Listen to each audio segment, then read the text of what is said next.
जय हिंद, जय भारत। मित्रों, मैं आपसे ये कहना चाहता हूँ कि आज के परिप्रेक्ष्य में जिस तरह से चंद लोग, गिनती के 2-4 लोग अपने चमड़े की जुबान से गंदी बात बोल करके आपको भड़काते हैं, आप बिल्कुल मत भड़किए। एक गंदा व्यक्ति अपने निजी स्वार्थ को, निजी लक्ष्य को भगवान का नाम बता करके, ईश्वर का काम बता करके आपके हाथ में खंजर पकड़ाता है और जाके आप काट देते हो। एक्चुअली ना, आप मूर्ख आदमी, आपको पता ही नहीं आपको करना क्या है। कोई थर्ड पर्सन आता है और आपसे इस तरह की बात करता है, आपके ब्रेन को डाइवर्ट कर चुका है। आप कौन हो आपको पता ही नहीं है, हैं?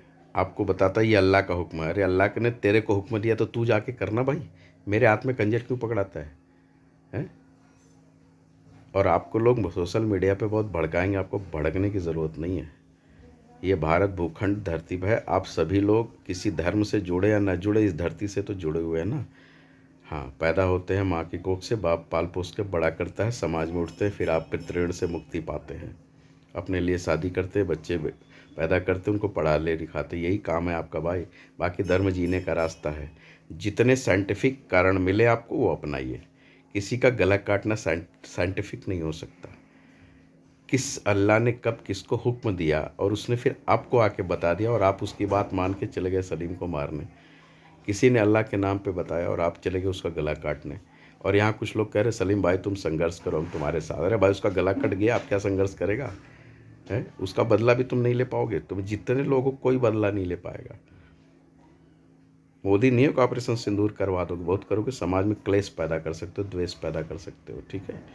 जब वो संघर्ष कर रहा था तब आपको उसके साथ जाना चाहिए था। जो बुरे लोग थे उनको ब्रेन वॉश कुछ लोग कर रहे थे, उनका बुरे लोगों के खिलाफ आपको बोलना चाहिए था। जो बुरे लोग अच्छे लोगों का ब्रेन वॉश करते हैं उसके खिलाफ आपको बोलना पड़ेगा।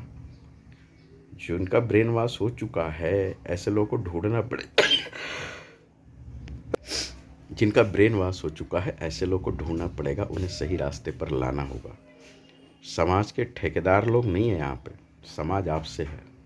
आप जो चाहते हो वही सत्य है। आप जो सच बताना चाहते हो दुनिया को, वो सत्य नहीं है। आपकी सोच कहाँ तक पहुँची है, कैसे पहुँची है। कोई कहता है इनको मार दो तो हम सही हो जाएंगे, कोई कहता है हमारा साथ दो, कोई कहता है इनका साथ दो। यही तो। अरे आप अपना तो साथ एक बार दे दो मेरे भाई, हैं? आपको अपना बना करके आपके हथियार में एक ऐसी खड़क पकड़ाई जाती है कि आप उस व्यक्ति के शत्रु को मारेंगे जाके। आपका तो शत्रु था ही नहीं, आपसे तो कोई लेना देना ही नहीं है। सजीव अपने घर का खाता, अपने घर का पीता, आपसे क्या लेना देना। आप जाके चाकू मार ही आए हो। आपको बहुत करेंगे लोग, 2-4 लाख रुपए दे देंगे, आपके बच्चों को उड़ास देंगे, आपका ख़त्म। आपका अपना लक्ष्य तो था ही नहीं कुछ, आप तो दूसरे की लक्ष्य पे बैठ चढ़ गए, हैं? हे भारत के 140 करोड़ देवता लोगों, अपने आप को देवता की तरफ। देवता का मतलब सच्चा आदमी, देवता का मतलब किसी का बुरा ना सोचने वाला। अगर कोई व्यक्ति बुराई करता है तो उसको हाईलाइट ना करे। गंदी चीज़ को ढक के रखा जाता है, ख़त्म कर दिया जाता है। अगर आप जितना गंदा करेंगे उतना फैलेगा, ठीक है। फूल को चारों तरफ चढ़ाया जाता है, गंदगी को नहीं।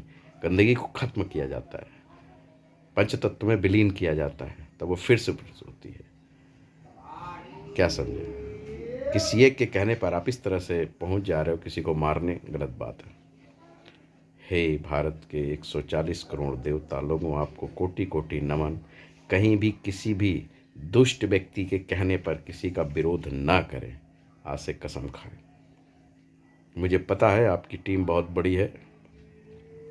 जो लोग अपनी लंबी टीम बना चुके हैं कि हिंदुओं का कत्ल कर देंगे, ख़त्म हो जाएंगे, उनको भी पुलिस ढूंढ के मार देगी कहीं ना कहीं। मानता है आपने 56 कंट्री में आप लोग सफल हो चुके हो, ठीक है, और भारत में सफल होना चाहते हो तो मत हो। ये कोई लक्ष्य नहीं है 56 कंट्री का। आप एक बार इतिहास देख लो। आज भी हर माँ सोचती है कि मेरा बेटा बारूद पर बैठा है, कब उड़ जाएगा पता नहीं। भारत एक शांतिप्रिय देश है, देवताओं का देश है, और आप 140 करोड़ देवता में हो। आप अगर भारत में पैदा हुए हो तो इसका मतलब आप देवता हो, आपके अंदर दैवी गुण है। आप दुष्ट गुरु के चक्कर में जा करके राक्षस बनने की कोशिश मत करो, क्योंकि यहाँ एक रावण को मारने के लिए 101 राम पैदा हैं। आपको कहीं ना कहीं पहले कानून से समझाया जाता है, रास्ते से समझाया जाता है, माँ बाप समझाते हैं। अगर आप नहीं समझते हो तो आप क्योंकि आप तो खुद उड़ने के लिए तैयार हो भाई, कौन कितना समझाएगा आपको। सलीम भाई के लिए सब लोग दुआ करें, वो बच जाएं, सही संघर्ष करिए, ठीक है। कुछ किताबें समय के अनुसार जितने ज्ञानी लोग थे वो लिखे, कुछ किताबें जो आपके फ़ायदे के लिए, कुरान में बहुत ऐसी चीज़ें हैं जो आपके फ़ायदे के लिए वो पढ़िए, रामायण में बहुत सारी चीज़ें जो आपके फ़ायदे के लिए वो पढ़िए। जिसको लगता है ये आपके फ़ायदे की नहीं है उसको मत पढ़ो, क्या दिक्कत है, एक्सेप्ट मत करो। जो फ़ायदे की हो तो अपना लो। एक राजनीतिज्ञ आपकी व्याख्या करता है ब्राह्मणिज्म पर, जिस राजनीतिक को ब्राह्मण का ब भी नहीं पता है, ब्राह्मण क्या होता है, ब्रह्म क्या होता है उसको पता ही नहीं, वो आपकी व्याख्या करके लड़ा देता है। खुदा पे तकरीर देते हैं जिनको कुछ लेना देना ही नहीं होता। हमेशा सोशल इनजस्टिस करने वाले लोग आपके और आपको पहले अपना बनाते हैं, आपकी कमियों पर थोड़ा सा लाभ देंगे और आप हो जाओगे उनके कायल। अरे आप भगवान के खुदा की बात मानो ना, अगर आप खुदा को मानते हो तो थर्ड आदमी की बात क्यों मान रहे हो हैं। एक जगह बैठो और सोचो ईश्वर ने तुमसे क्या कहा, ईश्वर से तुम डायरेक्ट बात करो ना, किसी और के कहने पे बात नहीं करनी है आपको। मैं आके कहूँ चलो यार उसको मारना है, आप क्यों मारोगे भाई। मेरे से किसी ने आदेश दिया है कि तुम खुदा का काम करो, अरे खुदा ने मेरे को बोला था तो मैं मारूंगा ना, मैं जाऊंगा ना, मैं दुनिया के सामने जाऊंगा। अगर खुदा मुझसे कहेंगे इसको मारो तो मैं, तुम नहीं मानता ऐसे खुदा कह सकते हैं किसी को मारो,